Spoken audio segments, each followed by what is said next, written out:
오늘 우리 제 8장이 아니고 9장인데요.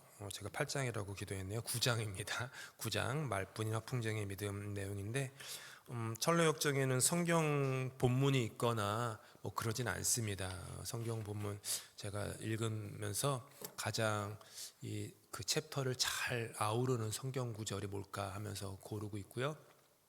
중간중간에 인용되는 성경 구절들은 책에 나오는 것도 있지만 또 그렇지 않은 것도 있고 우리 삶에 적용을 하기 위해서 그렇게 썼습니다.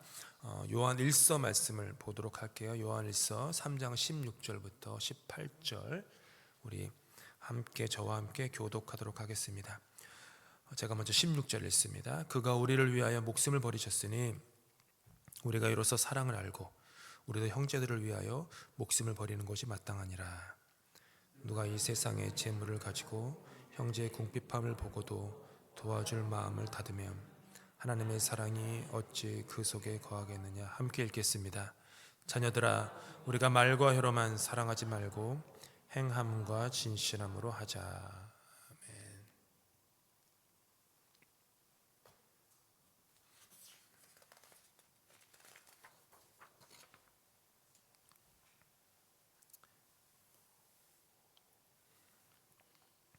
말뿐인 허풍쟁이의 믿음이라는 제목이 9장의 제목입니다. 저는 특별히 철로역정 이렇게 좀 준비하면서 여러 가지 깨닫는 것이 있지만은 특별히 9장 말씀은 스스로도 참 뭐라고 해야 될까요?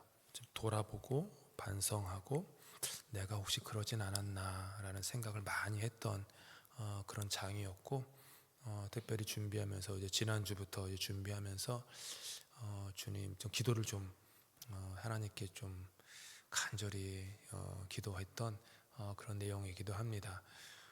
오늘 내용 이제 함께 묵상하면서 우리의 그 신앙, 믿음의 그 실체를 한번 점검해 볼 수 있는 그런 시간이 되면 좋겠습니다.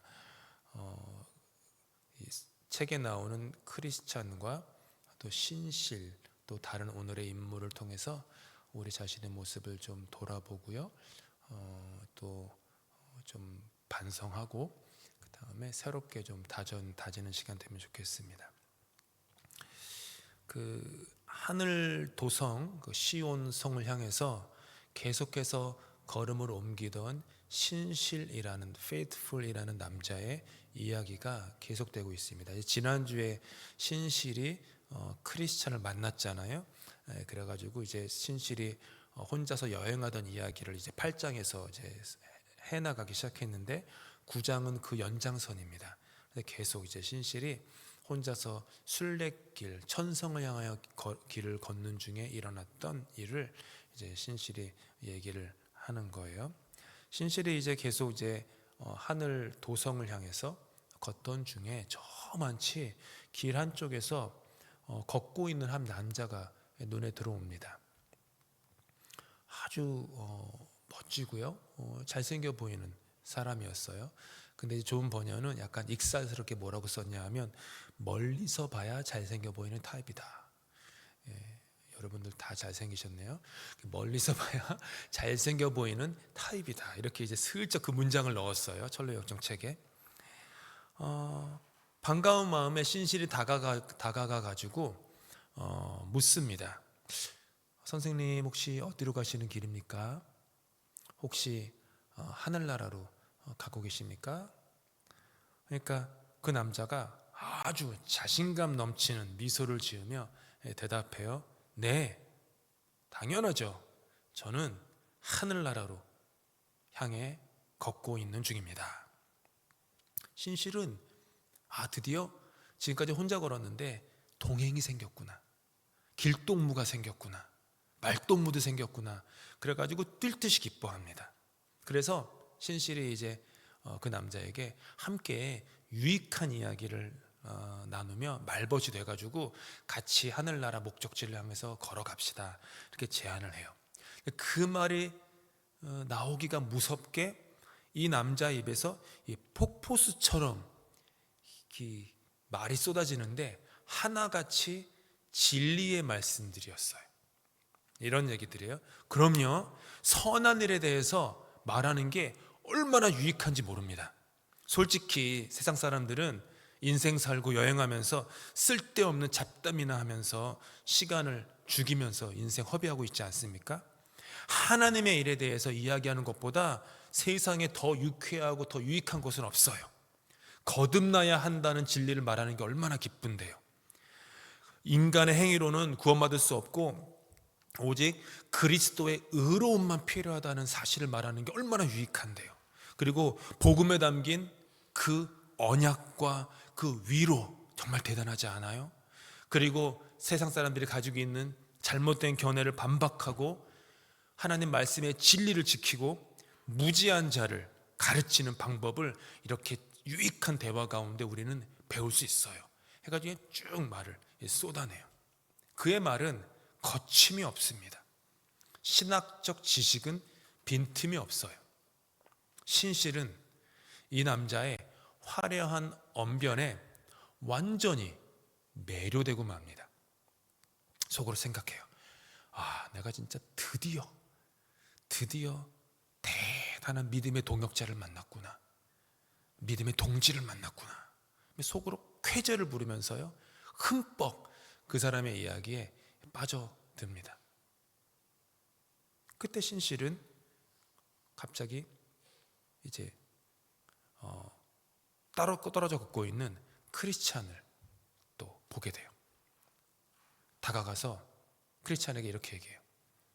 정말로 훌륭한 동행자를 만난 것 같아요. 크리스찬, 정말 이 사람 대단한 순례자가 될 것 같아요. 이렇게 얘기를 해요. 그러자 크리스찬이 신실에게 온화하게 미소를 지으며 그 사람의 정체를 신실에게 알려줍니다. 그 사람의 이름은 허풍쟁이. 능숙하게 혀를 놀릴 줄 아는 허풍쟁이, 터커티브, 말 많은 사람이라는 뜻이죠. 허풍쟁이다. 크리스찬과 같은 고향 사람이라서 크리스찬이 잘 안다고 얘기를 해요. 그의 아버지는 달변이라는 이름을 가진 아버지고 그가 살던 동네는 너스레라는 동네라고 이렇게 얘기를 해요. 제가 이제부터 이 허풍쟁이에 대한 크리스찬의 설명들을 얘기할 텐데 이 단어 선택들은요, 제 단어가 아니라요, 이 크리스찬의 책에 나오는 단어들이니까 오해하지 말고 들으시면 돼요. 쭉쭉쭉. 말만 번지르르 하지 지지리도 못난 사람이에요. 얘기를 해요. 멀리 떨어진 동네에서는 아주 멋들어지게 행동하는데 집 근처에서는 망나니도 그런 개망나니가 없어요. 멀리서 보면 아주 멋진데 가까이 가서 보면 아주 거칠고 형편없는 그림을 보는 것과 같은 사람이 그런 사람이에요. 얘기를 해요. 신실은 크리스찬 얘기를 듣다가 자기의 귀를 의심하는 거예요.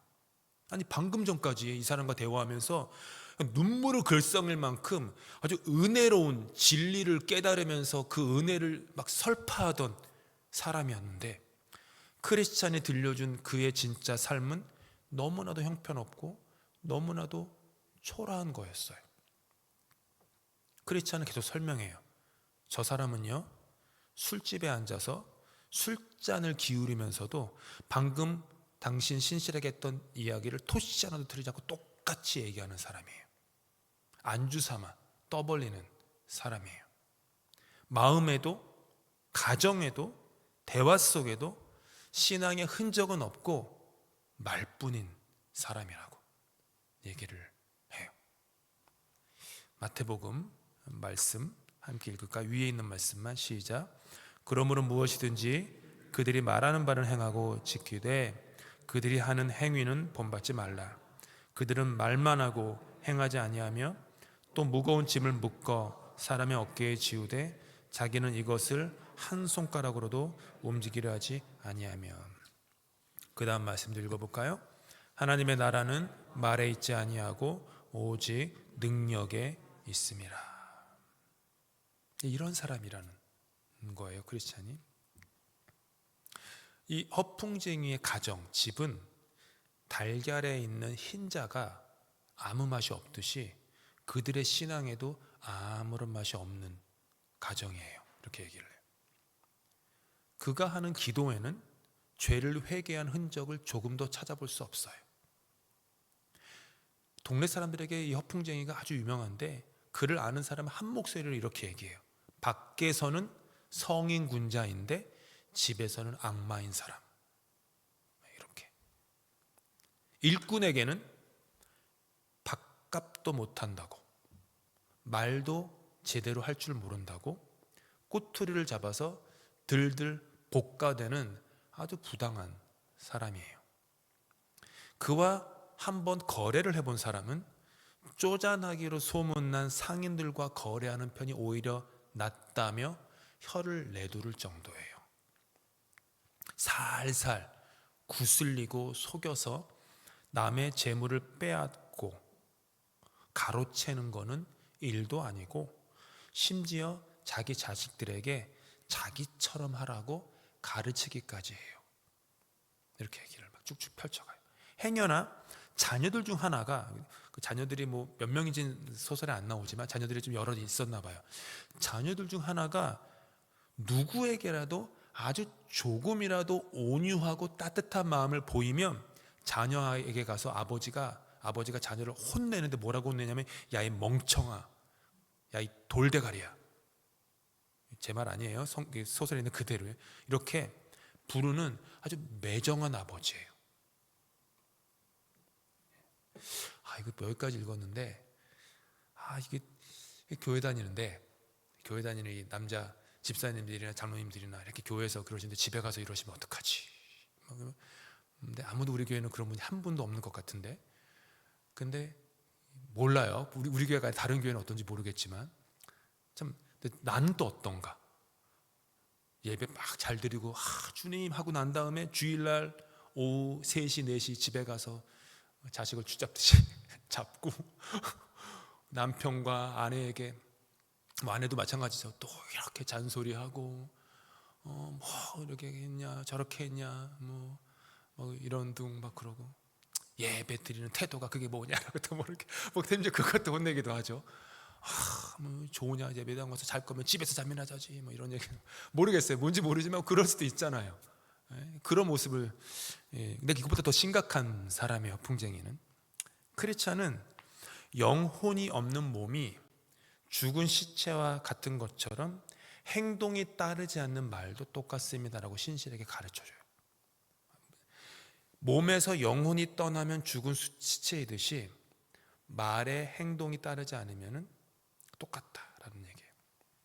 그러면서 신앙의 핵심은 행함에 있다, 실천에 있다 라고 얘기를 해요.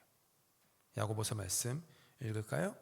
하나님 아버지 앞에서 정결하고 더러움이 없는 경건은 곧 고아와 과부를 그 환난 중에 돌보고 또 자기를 지켜 세속에 물들지 아니하는 그것이니라. 한번 생각해 보시죠. 대부분 우리는 하나님 아버지 앞에서 정결하고 더러움이 없는 경건은 기도를 얼마큼 하고 금식을 하고 성경을 어떻게 하고 공부를 얼마나 하고 뭐 이런 어떤 뒤에 리스트가 쭉 나오는데, 야고보서는 고아와 과부를 그 환난 중에 돌보고 자기를 지켜 세속에 물들지 아니하는 것이다. 그게 경건이다. 즉 하나님은 우리에게 우리가 하나님 나라에 불려갔을 때 하나님이 우리에게 질문을 하신다면 네가 믿었느냐? 라고 질문을 하시지 않는다라는 거예요. 네가 행했느냐를 질문하신다라는 거예요. 또 우리는 하나님이 믿었냐고 질문할 거를 기대하면서 그 답을 준비하고 가죠. 내가 이렇게도 믿고 저렇게도 믿었어요. 근데 하나님이 실천했느냐, 그렇게 살았느냐, 그렇게 행했느냐 하면서 우리 삶의 열매를 보시겠다라고 하신다라는 거죠. 이런 크리스찬의 말을 듣자 신실에게 갑자기 깨달음이 올라오기 시작해요. 신실이 말하기를 갑자기 맞아요. 레위기 11장이 생각이 나요. 이러는 거예요. 레위기 11장 내용이 뭐냐 하면 하나님께서 금하시는 짐승과 금하지 않는 짐승 얘기가 나오는데, 정결한 짐승은 두 가지가 있다. 되새김질을 하고 발굽이 갈라져야 된다라고 레위기 11장에 되어 있죠. 구약법이죠. 근데 이제 신실이 허풍쟁이가 토끼 같다고 얘기를 하는 거예요. 토끼는 되새김질은 하는데 발굽이 갈라지지 않아서 구약법에 따르면 부정한 짐승에 속하거든요. 허풍쟁이가 토끼다. 즉 말씀을 입으로는 읊조리며 되새김질하지만 정작 삶의 걸음, 행동의 발굽은 세상의 죄악과 갈라서지 못한 채 섞여서 살아가고 있다. 되게 탁월한 깨달음이에요. 보면서 이렇게도 볼 수 있구나. 깜짝 놀랐어요. 읽다가. 토끼 같다. 사도 바울은 말합니다. 함께 읽을까? 위에 있는 말씀 시작. 하나님의 나라는 말에 있지 아니하고 오직 능력이 있어요. 하나님의 나라는 말에 있지 않다. 하나님의 나라는 능력에 있다. 고린도전서 13장 1절에서 3절에서는 사랑이 없이 말만 앞서는 허풍쟁이를 뭐라고 부르냐면은 소리 나는 구리와 울리는 꽹과리와 같다라고 해요. 생명이 없는 악기가 시끄러운 소리를 내듯이 허풍쟁이의 입술에는 화려한 소리가 가득한데 그 안에는 십자가의 생명이, 그 십자가의 맥박이, 십자가의 그 선혈이 담겨 있지 않다라는 거예요. 이 뼈아픈 진실을, 실체를 알게 된 신실은요, 크리스찬의 조언을 따라가지고요 허풍쟁이에게 다가가서 신앙의 지식이 아니라 신앙의 능력에 대해서 묻기 시작합니다. 즉 당신의 마음속에 진정 구원의 은혜가 역사하고 있습니까? 라고 물어봐요. 그러자 허풍쟁이는 은혜가 임하면 먼저 죄와 격렬하게 부딪히는 거예요 라고 답을 해요. 신실은 매우 중요하고 예리한 영적 원리를 짚어내요. 죄와 충돌하는 것과 죄를 혐오하는 것은 천지차이입니다. 이렇게 이제 신실이 허풍쟁이에게 말을 해요. 죄와 충돌하는 것과 죄를 혐오하는 것은 천지차이다. 교회에서는 목청이 터지게 죄를 비난하지만 마음과 집, 일상생활에서는 말처럼 행동하지 못하는 사람들이 수도 없이 많다. 목사는 강대상에서 목청이 터지게 죄를 비난하거나 이렇게 설파하지만 그 목사가 집에 가서 가정에서 일상생활에서는 그가 하는 강대상에서 하는 말처럼 행동하지 못하는 목사들이 많다라는 거예요. 목사뿐입니까? 그것이 어찌. 창세기 39장에서 보디발의 아내가 요셉을 유혹하려다가 실패하죠. 그러면서 실패하자면 어떻게 해요? 본인이 거룩한 피해자인 양 겉으로는 막 소리 지르죠. 요셉의 죄를 맹렬히 비난하잖아요. 저 청년이 나를 범하려고 했어요. 하지만 실제는 뭐죠? 요셉을 유혹하지 못해서 안달복달하는 정욕에 물든 마음. 그게 그 여인의 실체였잖아요. 겉으로는 내가 피해자다, 내가 빅팀이다, 막 이렇게 어떻게 그럴 수가 있냐 나한테, 나는 무고하다. 하지만 속은 전혀 그러지 않은 그런 여인이었다라는 거죠. 이게 이제 철로역정에 나오는 신실이 그 얘기를 해요. 그 보디발의 얘기를 들어서 그 허풍쟁이에게 보디발의 아내 보세요라고 얘기를 하는 거예요. 죄를 비난하는 것은 위선자도 할 수 있는 전략이지만 죄를 진정으로 아파하고요 혐오하는 것은 오직 성령께서 빚어내시는 신앙의 능력인 거죠. 신실은 이제 얼굴을 찌푸리는 허풍쟁이에게 심령의 은혜가 역사하는 것을 알 수 있는 두 번째 방법이 뭐예요? 아까는 이제 죄와 부딪힌다라고 얘기를 했는데 그 두 번째는 뭐죠? 라고 물어봐요. 그러니까 허풍쟁이는 심령의 은혜가 역사하는 것을 알 수 있는 두 번째 증거는 복음의 신비에 대한 많은 지식입니다 라고 얘기를 해요. 그런데 신실은 뭐라고 얘기하냐면 복음의 신비에 대해서 엄청난 지식이 있다고 해서 심령에 은혜의 역사가 나타나는 것은 아니잖아요 라고 말을 해요. 고린도전서 똑같은 말씀이죠. 시작. 내가 예언하는 능력이 있어 모든 비밀과 모든 지식을 알고 또 산을 옮길 만한 모든 믿음이 있을지라도 사랑이 없으면 내가 아무것도 아니요. 신실은 계속해서 허풍쟁이에게 말해요.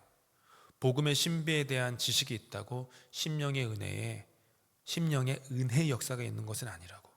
주인의 뜻을 알고도 행하지 않는 종이 있고 천사처럼 많은 것을 알아도 그리스도인이 되지 못하는 자들도 있어요 라고 말해요. 실제로 지식이라는 것은 말쟁이나 허풍쟁이들을 즐겁게 하지만 행함은 하나님을 기쁘시게 함을 신실은 명확히 설명해. 물론 여기서 제가 시간 관계상 여기 지금 다 담지는 못하겠는데 신실이 지식을 폄훼하거나 평가절하하는 건 아니에요.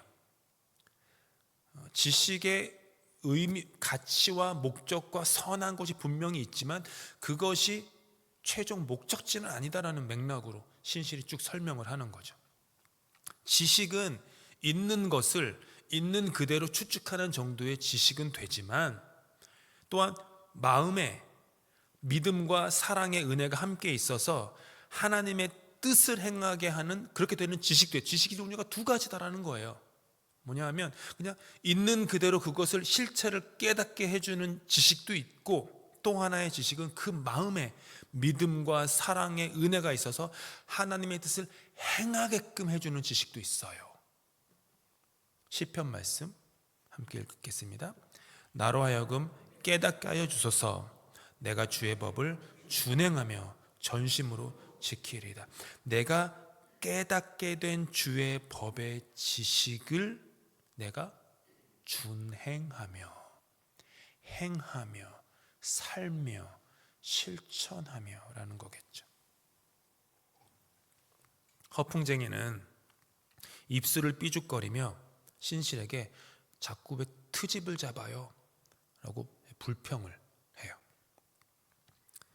그러자 신실은 심령에 은혜가 역사하고 있음을 알 수 있는 그 표지, 사인을 나에게 그럼 알려주세요 라고 물으니까 허풍쟁이가 답을 못해요.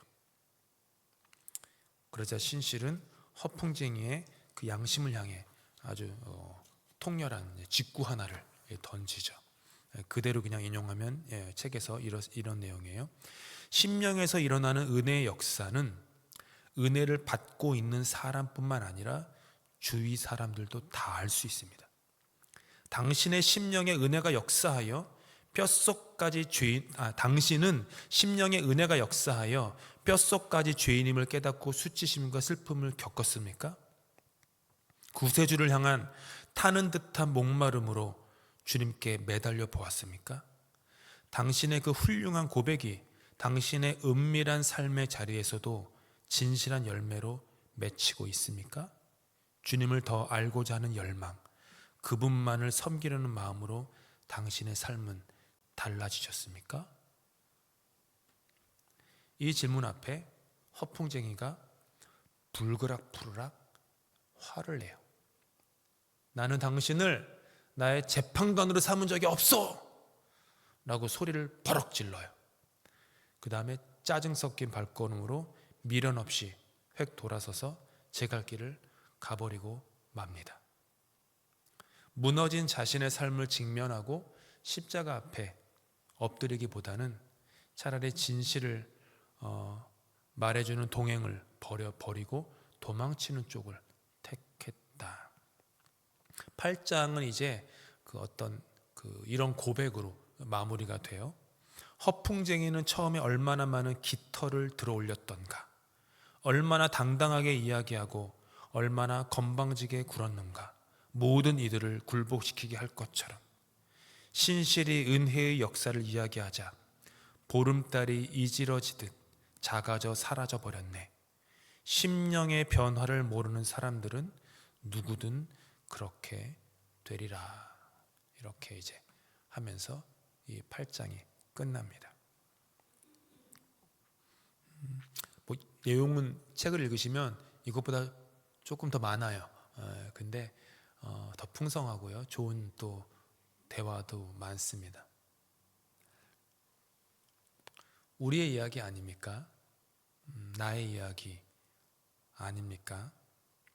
허풍쟁이처럼 그렇게 극단적으로는 아닐지 모르지만 그래도 우리 안에 그런 말과 행함의 부조화가 있는 것은 사실 아닙니까?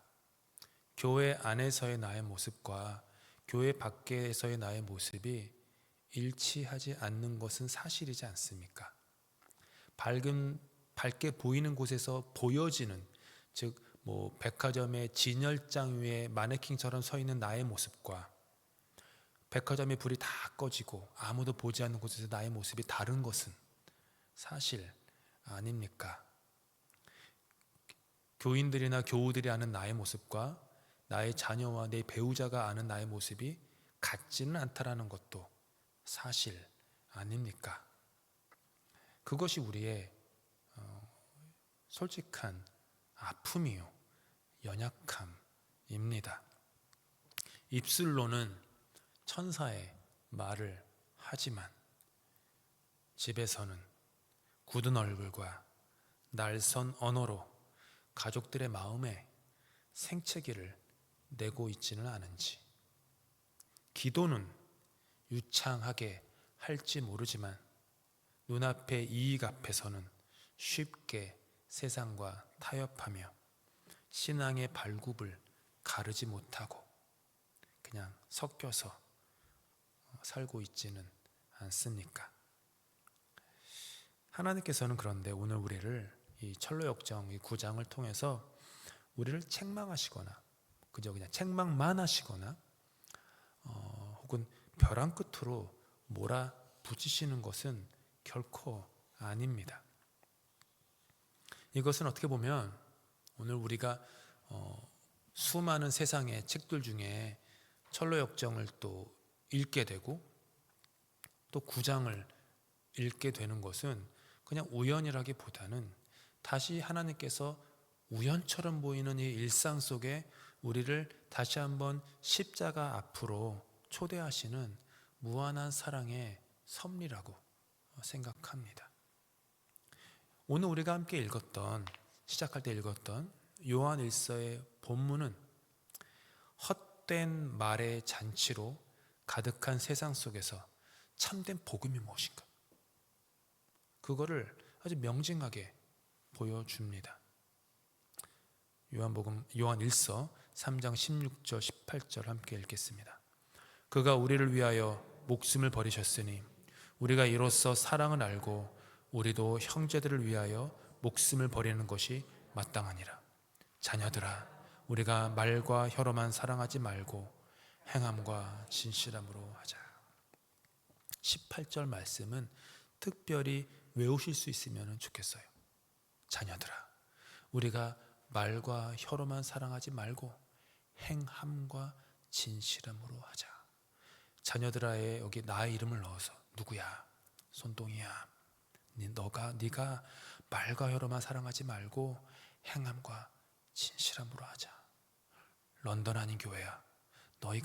우리가 말과 혀로만 사랑하지 말고 행함과 진실함으로 하자. 선교하면서 말과 혀로만 선교 말하지 말고 가고 부딪히고 전도하면서 그냥 이렇게 런던 땅을 향해서 안타까운 마음으로 기도만 하지 말고 가고 섬기고 시간과 돈을 쓰고 다음 세대 이렇게 막 하지 말고 직접 그들을 찾아가고 알려고 그러고 기도를 정확하게 하고 도와주고 말과 혀로만 하지 말고 행함과 진실함으로 허풍쟁이와 예수님을 한번 비교해 보십시오. 허풍쟁이는 말로 모든 것을 때우려고 했지만 예수님은 몸으로 사랑하셨어요. 성육신, 우리가 그냥 교회 다니면서 늘 들었던 성육신이라는 그것, 이 거창한 단어가 아니라 우리 주님은 저와 여러분을 말로 사랑하신 것이 아니라 당신의 몸으로 사랑하셨어요. 우리가 너무 모르니까 이 십자가까지 당신의 몸을 그렇게 찢기심으로 사랑하셨고요, 몸이 부활하셨잖아요. 기독교 2000년 역사상 수많은 이단들은 예수님이 몸이 아니라 혼이 부활한 거야 라고 얘기했지만 성경은 분명히 증언하죠. 그리스도의 몸이 부활했다. 도마에게 가서 내 손에 박힌 못자국과 내 허리에 박힌 창자국을 네 손가락으로 넣어보라고 우리 주님은 도전하시면서, 그 주님은 늘 몸이셨어요. 말이 아니셨어요. 말이 많으셨지만 그것은 몸이었어요. 주님은, 예수님은 그저 저 하늘 구름 위에서 우리에게 웅장한 신비와 세상의 진리, 삼라만상의 진리, 구원의 교리를 그냥 우리 예수님께서는 혓끝으로 유창하게 설명만 하신 분이 아니에요. 그리고 이 땅에 오셔가지고 그냥 설명만 하다 떠나신 분이 아니죠. 그분은 친히 먼지 나는 이 낮고 천한 땅에 육신을 입고 내려오셨고 우리가 살아가는 그 길을 걸으시고 입으시고 드시고 주무시고 우리처럼 배신당하시고 우리처럼 조롱당하시고 십자가에서 살이 찢기고 피를 흘리셨죠. 즉 십자가는 하나님께서 우리 인류를 향해 던지는 진실한 말이 아니라 진실한 행함이었더라는 거죠. 하나님은 행하셨다라는 거. 우리의 신앙이 말과 혀에, 오늘 9장에 나오는 사람의 이름처럼 허풍으로 끝나지 않고 우리가 살아가는 삶의 그 궤적을 바꿀 수 있는 힘은요, 요번에 아르테미스 1호 보니까 그 영어 이름 까먹었어요. 이렇게 가다가 달의 중력의 힘을 입어가지고 그 힘으로 이렇게 돌아오게 하는 그 비행법이 있다면서요. 그 이름이 뭐죠? 모르죠? 뉴스를 좀 보셔야 돼. 어제까지 알았는데 까먹었어요. 이렇게 돌아서 그 중력의 힘으로 받아가지고 안전하게 이렇게 탁 치고 올 수 있는 그런 하나님, 그 궤적이 바뀌는 거잖아요. 그러다 하나님의 사랑의 그 중력의 힘, 주님의 십자가의 중력의 힘, 주님의 은혜, 주님의 그 행함, 주님의 삶이라는 그 중력의 힘에 우리가 이끌릴 때 우리가 살았던 삶의 궤적은 바뀌는 거죠. 바뀌는 거죠. 주님은 그 얘기를, 그 삶을 우리에게 보여주시는 겁니다. 나를 위해서 목숨을 버리신 그 십자가의 깊은 사랑을 내가 진짜 마주할 때 터져 나오는 거예요. 신앙은, 믿음은 내가 하나님을 직접 만나야 해요. 자녀에게 아무리 신앙을 주고 싶어도요, 참 주사처럼 그 주사 안에다가 나의 신앙을 집어넣고 주사바늘로 제 자녀의 팔에다 꽂아가지고 신앙을 주입시켜주면 얼마나 좋겠어요. 그게 안 돼요. 그게 안 돼요. 자녀는 그 아이가 자기 스스로, 아니 어떻게 보면 주님의 은혜와 용서의 섭리로 십자가 앞에 나아가 우리 주님을 만나야 돼요. 내가 하나님을 만나야 되는 거예요. 아버지의 신앙은 아버지의 신앙이지 나의 신앙은 아니지 않습니까? 아버지의 신앙이 나를 구원시키진 않아요. 내가 체험해야 됩니다. 내가 경험해야 되고요, 내가 마주해야 돼요. 압도적인 하나님의 은혜, 그거가 마주할 때 역사가 일어나요.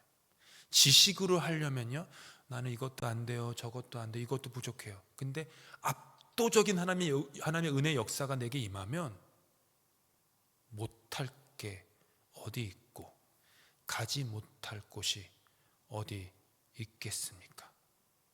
다 하는 거예요. 내 안에 역사하시는 그분의 능력으로 말미암아 할 수 있는 것이죠. 사랑하는 성도 여러분, 저를 포함해서 허풍쟁이로 우리 신앙의 여정을 절대로 마무리하지 맙시다. 허풍쟁이처럼 너무나도 좋은 신실이라는 사람이 옆에서 허풍쟁이의 실체를 알려주었고, 어떻게 해야 허풍쟁이의 삶의 궤적이 예수 십자가의 압도적인 은혜로 그 궤적이 바뀔 수 있는 기회를 얻었음에도 불구하고 허풍쟁이는 자존심이 상하다면서 그냥 불평하며 짜증내며 길을 떠났어요. 그러지 맙시다. 예배 가운데 말씀이 나를 찌르고, 누군가 대화를 하다가, 혹은 목장에서 나누다가, 혹은 성경을 읽다가, 찬양을 듣다가, 기도 가운데, 혹은 삶 가운데 뜻하지 않은 어떤 환난이나 난관이 닥쳤을 때, 그게 어쩌면 하나님이 나로 하여금 나의 삶의 궤적을 바꾸시려는 신실이라는 그 나를 구원해줄 친구를 내 삶에 보내주신 선물인지도 모릅니다. 그러면은 짜증내지 말고, 자존심 상해하지 말고, 그랬네요. 내가 그대의 말을 들어보니 내가 정말로 그랬네요. 허풍쟁이가 아니라 이제는 신실한 사람이 돼서 살아야겠네요. 이렇게 삶을 돌이킬 수 있는 우리가 다 될 수 있기를 예수님의 이름으로 축복합니다. 함께 기도하시겠습니다. 자비로우신 하나님, 오늘 허풍쟁이의 모습을 거울 삼아 나의 부끄러운 민낯을 마주하게 하시니 감사합니다. 우리는 그동안 천사의 말과 유창한 기도로 나 자신과 세상을 속여 맞는지도 모릅니다. 교회 안에서의 거룩한 모습은 있었으나 정작 삶의 가장 내밀한 자리인 가정과 일터에서는 신앙의 발굽을 가르지 못한 채 살았음을, 경건의 능력은 없었음을 이 시간 고백합니다. 그러나 우리는 이 절망적인 위선 앞에서 다시 한번 십자가를 바라보며 나아갑니다.